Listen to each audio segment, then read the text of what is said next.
يلا نعمل مع بعض احلى حشوات لسمبوسك رمضان. هتبهر بجد كل اللي في البيت وهتشرفك في عزومات رمضان. نسمي الله ونصلي على رسول الله. ولو لسه مش مشتركة معايا في القناة اشتركي معايا وفعلي زر الجرس، ويلا نبتدي الوصفة بتاعتنا. اول حشوة معايا هي فراخ بالخضار والجبنة الموتزاريلا. معايا قطع صدور فراخ متقطعاها صغير قوي، وفلفل احمر اخضر اصفر اللي عندك في التلاجة، وشوية زيتون هنقطعهم برضو صغيرين جدا. بنشوح الفراخ على النار، وبعد كده بنحط الخضار عليها لما تقفلي النار، يعني مش بتاخد تسوية، لا الخضار بيتحط اخر حاجة خالص بعد ما الفراخ بتتشوح. الجبنه الموتزاريلا هي اللي انا هستخدمها. انا بصراحه بستخدم نوع اسمه الحمد.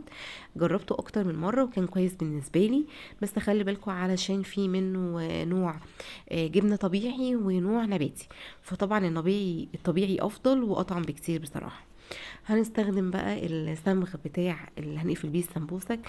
بصراحة بضمن ان هي بتفضل مقفولة معايا وانا بقليها، وخصوصا ان احنا هنفرزها وهنحطها في الفريزر، فلسه هتخرج تفك، فمحتاجين ان هي تبقى متماسكة تماما معانا وما تفكش. بتحطي 3 معالق دقيق وشوية مية وبتقلبي القوام لحد ما يبقى سايل معاكي. السمبوسك بتاعتنا هنلفها ازاي؟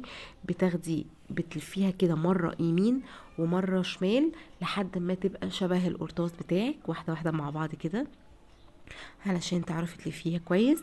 وبتحطي الحشوة بتاعتك، هتحطي حبة صغيرة، وبعد كده هتحطي الجبنة الموتزاريلا.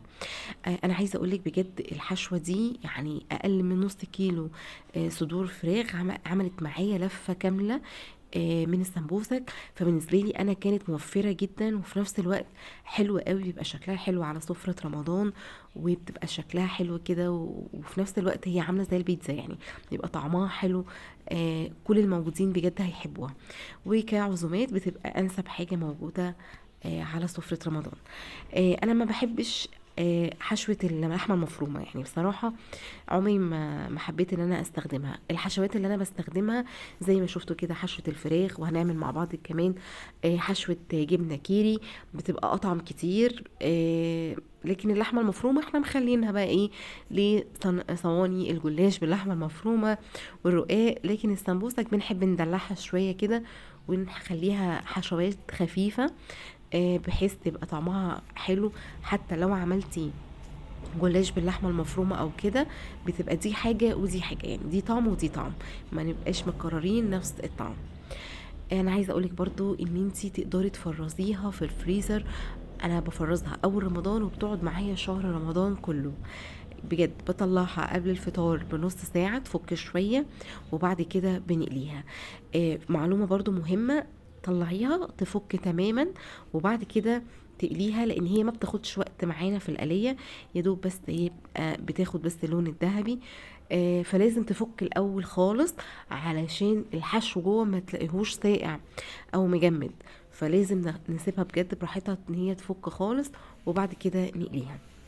شفتوا مقفولة بجد ازاي؟ يعني مش هتفك منك خالص، وهتضمني ان هي تفضل مقفولة بعد ما تتقلي. تاني حشوة بقى معانا هي جبنة كيري. انا بجيب جبنة كيري سايبة، بحسها بصراحة أطعم، وكمان أوفر من إن أنا بستخدم جبنة كيري مثلثات أو جبنة نستو مثلثات. يعني بالنسبة لي بصراحة دي أوفر بكتير. برضو بحط شوية صغيرة كده وبقفلها بالصمغ بتاعي. بصي هقولك برضو على حاجة، لما تيجي تحطي الجبنة الكيري خصوصا ان هي سايبة وانتي بتقفليها، حاولي توزعيها بايديكي كده بطول السمبوسة كلها علشان ما تكلكعش في حتة واحدة. تمام، يعني انتي بعد ما بتحطي الجبنة الكيري بتضغطي عليها بالراحة كده بحيث تبقى متوزعة في كل السمبوسك، ما بتبقاش متكتلة في مكان واحد. تمام، زي ما انتوا شايفين بالراحة بنلفها، بتاخدي كده مرة يمين ومرة شمال لحد ما في الاخر كده تلاقيها بقت شبه القرطاس، وبتحطي الحشوة بتاعتك. في ناس برضو بتحب تحط مع الجبنه الكيري بسطرمه. برضو على فكره طعمها حلو قوي، انا جربتها، بتبقى طعمها حلو جدا جدا. بتقطعي البسطرمه نيه، مش بتشوحيها طبعا ولا اي حاجه، لا، بتقطعيها كده نيه قطع صغيره مع الجبنه الكيري، بيبقى طعمها حلو قوي. ممكن كمان ما نحطش جبنه كيري، ممكن تستخدمي جبنه، نوع جبنه عاديه، جبنه فت عادي، وتحطي فيها شويه زعتر، شوية حبة البركة كده، برضو بتبقى بتخلي طعمها حلو قوي قوي. بصراحة انا بالنسبة لي السمبوسك دي بتقدري تلعبي فيها بأي حشوة عندك، اي حشوة بتخليها طعمها حلو، وبتخلي شكلها حلو، وبتبقى مميزة في سفرة رمضان. وبالنسبة لي برضو اكتر حاجة موفرة وبتدي قيمة كده لسفرة رمضان وعزومة رمضان. دي الكمية بتاعتي خلصتها كلها، وزي ما انتوا شايفين مفيش واحدة مفكوكة، زي ما انتوا شايفين كده حلو قوي. قليناها في الزيت، ما بتاخدش دقيقتين قلية، كل جنب كده بياخد دقيقة واحدة، تطلع لونها ذهبي وحلو قوي. بصوا الجبنه الكيري بجد حلوه كده وجوسي، بجد بتبقى طعمها حلو قوي. والجبنه الحشوه التانية اللي هي الفراخ والزيتون والفلفل بجد حلوه، والموتزاريلا بتمط معاكي كده، بتبقى حلوه قوي قوي. بجد اعمليها هتعجبهم ان شاء الله.